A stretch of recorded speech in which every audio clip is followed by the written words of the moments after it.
Hello and welcome to the Raw Impressions podcast. Please enjoy. It's locally global focus. There are so many reasons to love the podcast.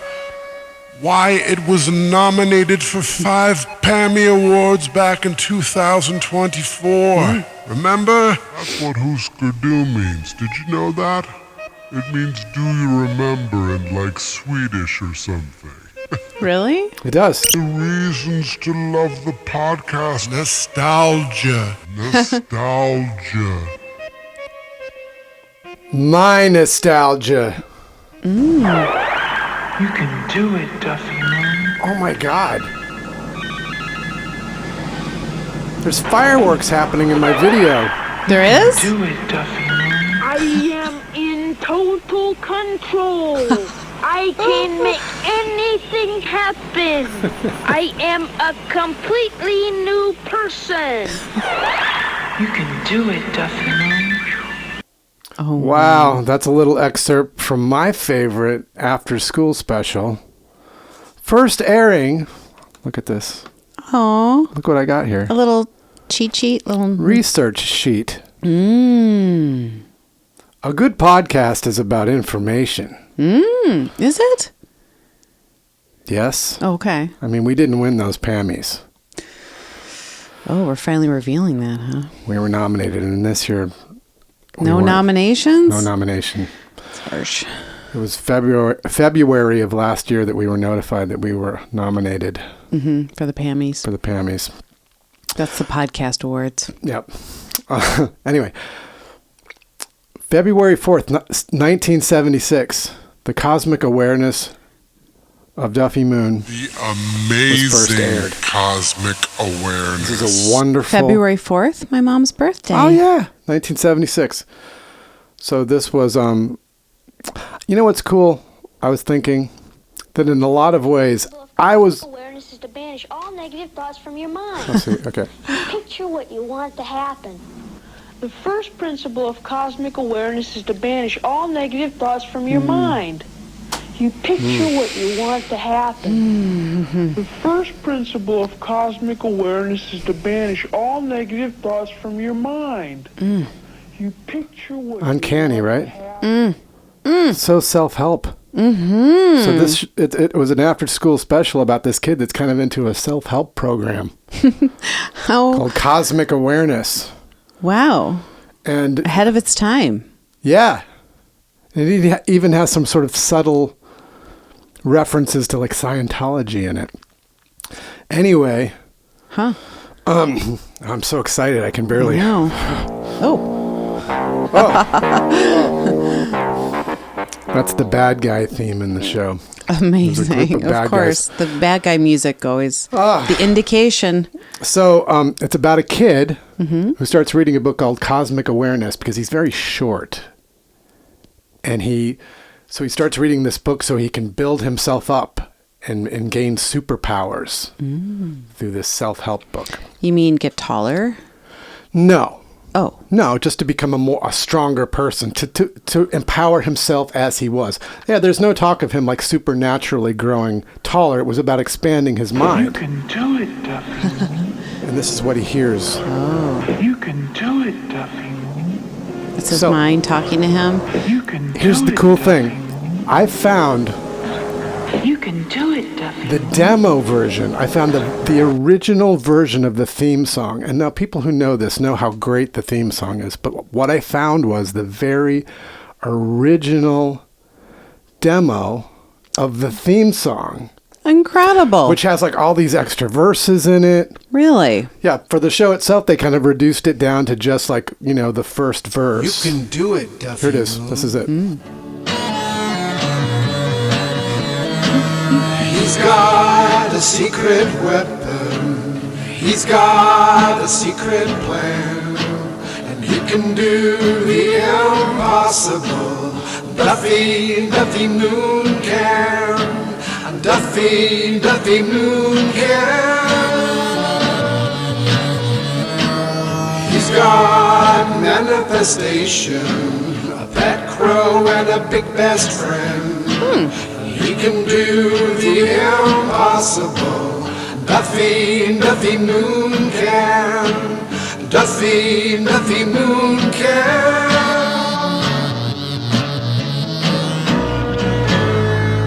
Boots. McAfee's. Goons are here again. Goons are here again. Because there's always scenes where... Who moved a pile of boulders? Maybe sat for destructive brats. Found the frog in the widow's attic. Duffy Moon did.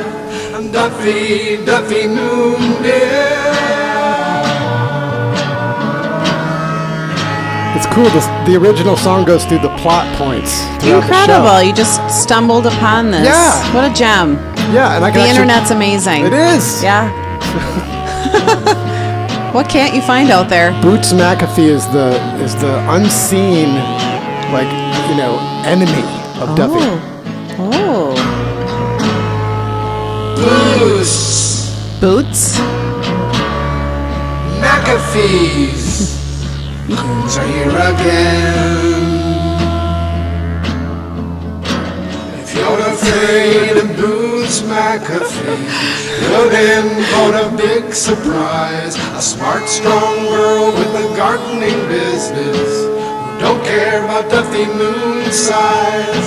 She don't care about Duffy Moon's size. He's got the secret weapon. He's got a secret plan, and he can do the impossible. Duffy Moon can. Duffy Moon can. Oh my goodness. Wow. Incredible. You can do it, Duffy Moon. Yeah. We should all have a poster in our house saying, "You can do it, Duffy Moon." Well, the show was kind of a sensation for us kids. Now you're talking about the show, not the episode. The episode. Oh, the episode It was just a one-time shot. It was a 45-minute show. Free, little enough to ride this on seat- your knee, little enough to ride for free, Little enough to ride for little free. enough to ride on your knee. There was kids that repeated Little this. enough to ride for free. Little enough to ride on your knee. Little enough to ride for They were free.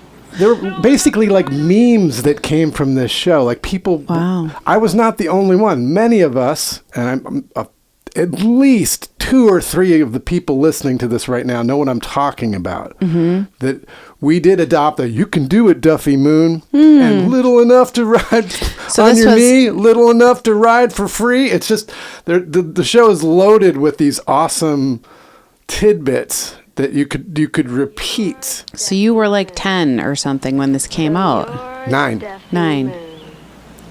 So you're Duffy Moon. So you're Duffy Moon. That's Boots McAfee. Right. See, You're Boots McAfee? see, So you're Duffy Moon. the whole episode, the whole show. You're Yeah. Boots McAfee? I wish it was an episode. They could have blown this thing into a huge series. It was incredible. Well, it was an episode. It was That's an what I'm saying. episode It's of an 'cause after-school special. I just wanted to clarify because people are like, there might be people listening who don't even know what After School Special is. No. After School Special was the name of a series that it was each individual episode was its own story. Yes. So I just wanted people to know that's what we're talking And about. it was on after school. Yes, and I used to watch it too. And it was still going in the 80s. Or maybe it was reruns, but I think it was still going. This is from before you were born. Well, yeah. This is from this was February 4th, sure. 1976. I know. So this one like imprinted on you, this Oh my particular episode of the show. Anybody close to, anybody within a year or two of me. Was talking about Duffy Moon. Yeah. And so I rewatched the show a couple of times, to prepare, to do work for this podcast episode. Research. You did research. I did research. That's real podcast stuff. This is real podcast stuff. Oh my gosh. One thing I noticed about the show was there's a lot of yelling in it. The characters are like almost constantly yelling at each other, and I'm like, oh my God. And I remember one thing that I ran into a lot of trouble in my life for being, I could become very passionate and start yelling, not necessarily being angry at people, but sort of as an ordinary discourse with my friends and family. There was often a lot of yelling involved. I mean, and I ran into trouble with that, especially when I moved to Massachusetts. And I began to think that, I was like, where did my propensity to start yelling whenever I'm having a passionate discussion? And I've always thought, I was like, oh, it must be some sort of family trauma. Then I realized it was just TV, because in the 70s, everybody was yelling at each other on TV. And this show is a perfect example of that. This show is like, it has it has a wonderful array of character actors and child actors in it who were in a ton of other stuff. For instance. Okay.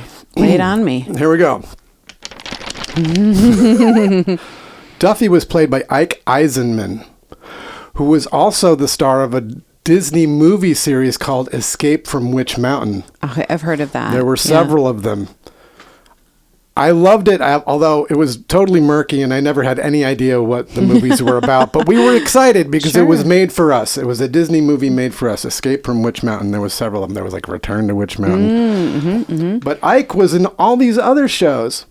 Ike. And Ike would be like, he would show up on Emergency. He showed up on all of the like sitcoms and dramas. And all of the people in the cast did too. I'm like, They were busy. I went through the IMDb of a bunch of people in this cast. And they all have a credit for being in Emergency. Emergency was an incredible hour-long drama series about some not firefighters, but emergency. The ambulance. The EMTs. EMTs yes. in Los Angeles County. Wonderful show. Fantastic theme. I should really get to that someday. But all these people pretty much did their time doing all those cool shows. Incredible. Cop dramas.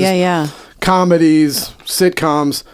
So Ike Eisen. And then he's actually in the business, but not an actor. What's he doing? He does digital animation. Wow, Ike. And then his best friend was played by Lance Kerwin, who was like everywhere. Huh.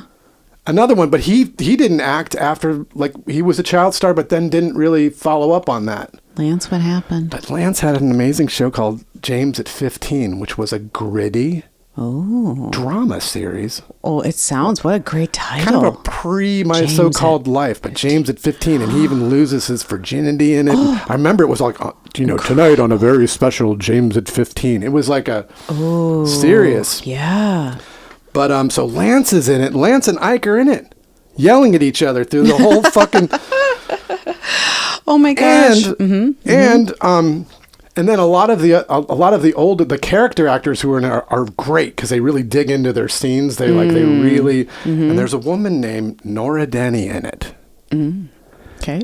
And she was Mike TV's mom on Willy Wonka's Chocolate Factory. Now this, if you don't know what I'm talking about, Mike TV, the kid Mike TV? The kid in Willy Wonka, the original Willy Wonka, who disappears into the TV. Oh. Yeah, I don't know if you have the same. Well, of course I've seen that's an incredible movie. With Gene Wilder? Are you kidding? That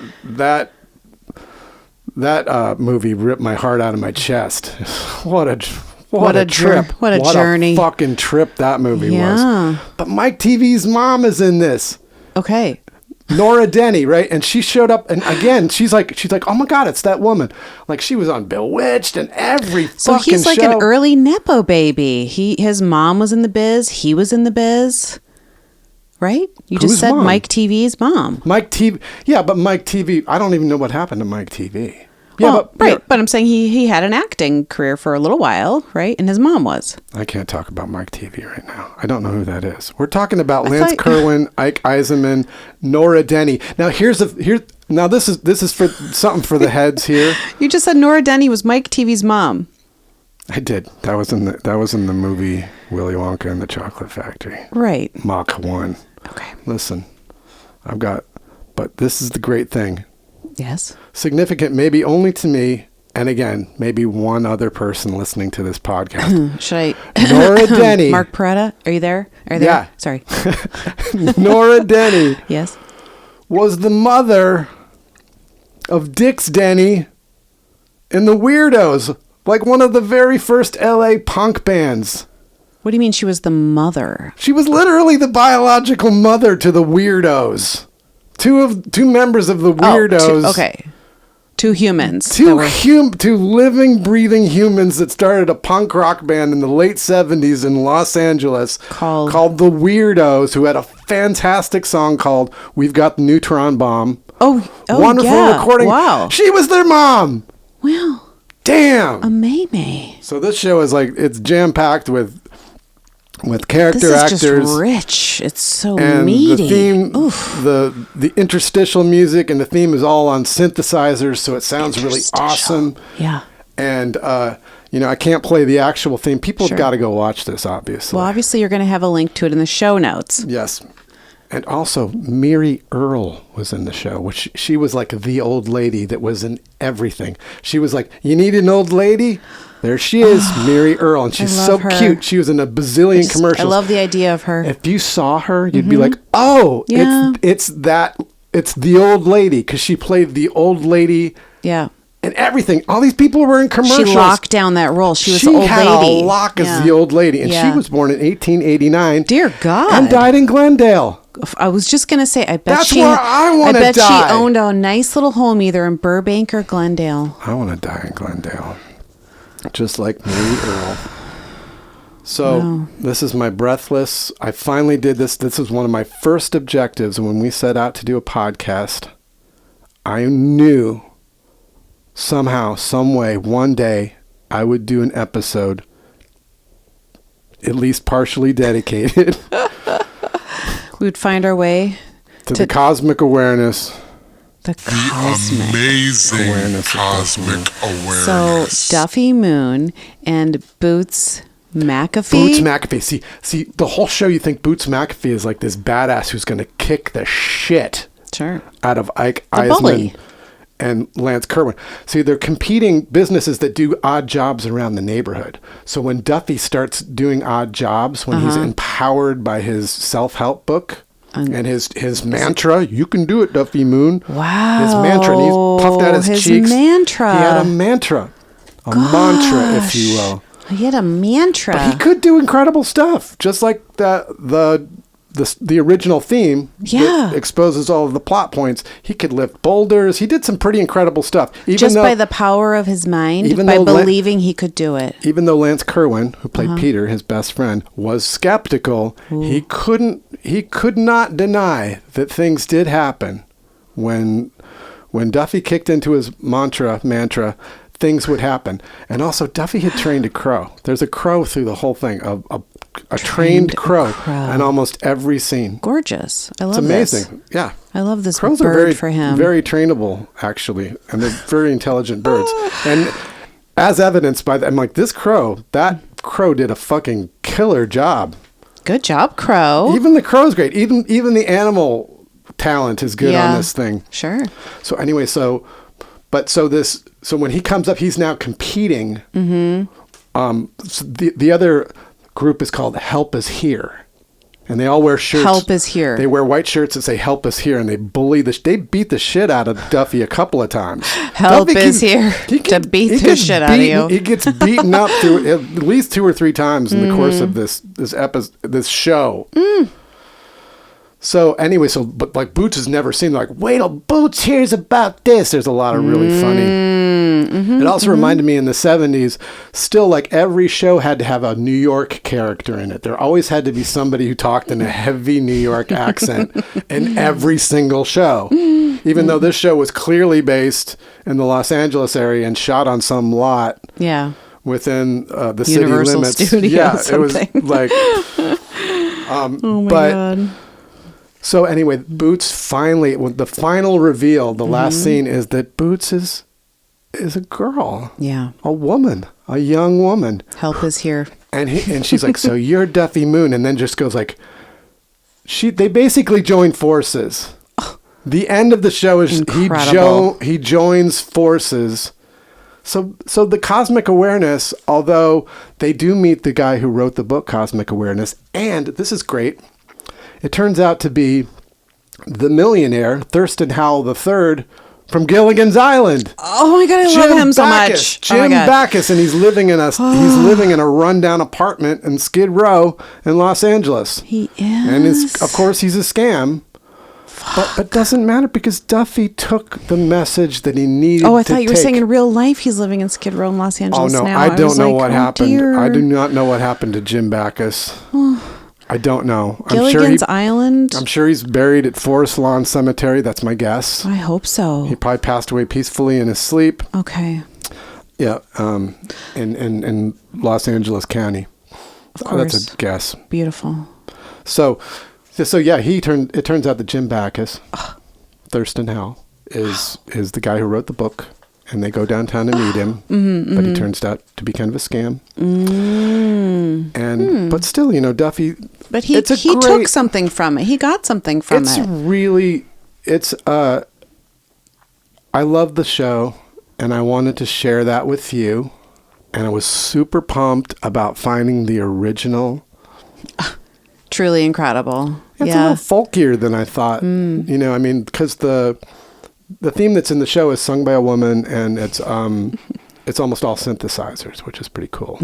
That's what I really like about it. A 70s TV show with like synthesizers in between the scenes, like God, I love that. Those were like the best segues in the Brady Bunch and stuff. It was just like the best. Yeah, just some early synth work. Yeah. So God bless.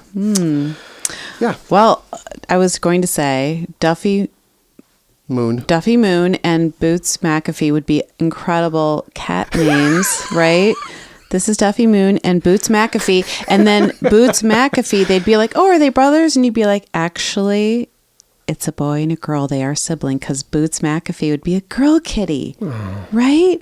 Yeah. Kind of like my former cat, Bob, who was a girl. Anyway, that'd be kind of adorable. So those are adorable names. Or if you just decided to like be that groovy couple now who names their kids directly after that episode, adorbs, right? You name your children after this is Duffy Cosmic Moon. Awareness of Duffy. This is Duffy Moon. Well, we know a family that named a child after a My Little Pony. Remember? We do. Yeah. So, I mean, why not Duffy Moon? I don't know. I just want to say I loved after school specials. I don't know if I have like the memory though captured like you do of one in particular though, but it was something you did, you know. Maybe they weren't as good. Ooh. In the 80s? Yeah. Maybe I don't know. 1976 was kind of maybe that was the peak. Maybe that was like the golden era of after school specials. I don't remember any other after school special. Wow. I only remember that one. And actually, we've been talking about the first Sebado record, The Freed Man. Mm-hmm. There is a Duffy Moon excerpt. Stop. Yeah. On that Sebado record. Wow. I did love Gilligan's Island, though. And that show is like solely responsible for planting in me totally insane fantasy worlds that could occupy way too much of my time, just the whole fantasy of it, of like, we're shipwrecked, we're on this island now, and like, we're stuck together and we got to live in these little huts and things like that. We're going to build a new community. And like, I was obsessed. I wanted to be almost like every single character. Like there was at different points, I wanted to be each one. I wanted to be, like, was it Marianne, and like the little gingham fucking bra looking hot, right? Or who was the one who was like supposed to be the hussy who'd always wear like the evening gowns? Ginger. I mean, come on, guys. It was just like I wanted to go between being Marianne and Ginger. I'm both. But listen, that show fueled. I wanted to go between... Much distraction for baby Adele. I wanted to go between Marianne and Ginger, too. I bet you did. I bet you did. I always thought the professor was really, it was like, you're fumbling, man. He was a good looking guy. Hot. Yeah. He was pretty attractive. Let's be real. The guy was hot. I went on a vacation once. Yes. In my former life to Kauai. Oh, okay. The island of Kauai. It's not the farthest island out of the Hawaiian chain, but it's on to the west, but it's pretty damn close. It doesn't mean anything to me. But anyway, it's the oldest, geologically, it's the oldest island in the chain. Okay. So there's no active volcanoes on Kauai, I don't think, but it's really worn down. It's a beautiful island. Amazing. But the channel, why am I going on about Kauai right Let's now? do it. But you can't get out there. You couldn't, back in the day. Tell me, what happened in Kauai? They shot the beginning of Gilligan's Island there. Oh. But they shipped palm trees from Los Angeles. Really? Yeah. To Kauai? To Kauai. Wild. So it could look like an island. But it was already an island. Oh my gosh. I'm going to have a sip of this delicious smoothie and think about that. Ooh, that looks great. It is. I wonder who made it. I did. I made your smoothie. That's Luby's Bluebee smoothie. It's Lou's Special Power Smoothie. Holy shit, it's good. Good job. This is going to carry me through the day. It does. Thank you. It does. It can carry you through the whole day. I was needing a slurp, so I had to do it. That's all for now, guys. Yeah. Hopefully, I did Duffy, the cosmic awareness of Duffy Moon justice. People from that cast, maybe they're gonna hear that OG theme song and reach out to you and be like, "Oh my, thank you for unearthing that." Yeah. Or how dare you? You. We're not gonna worry about that. You shall not be monetized. It'll be great. It's gonna be good. Okay. Bye now. Raw impressions.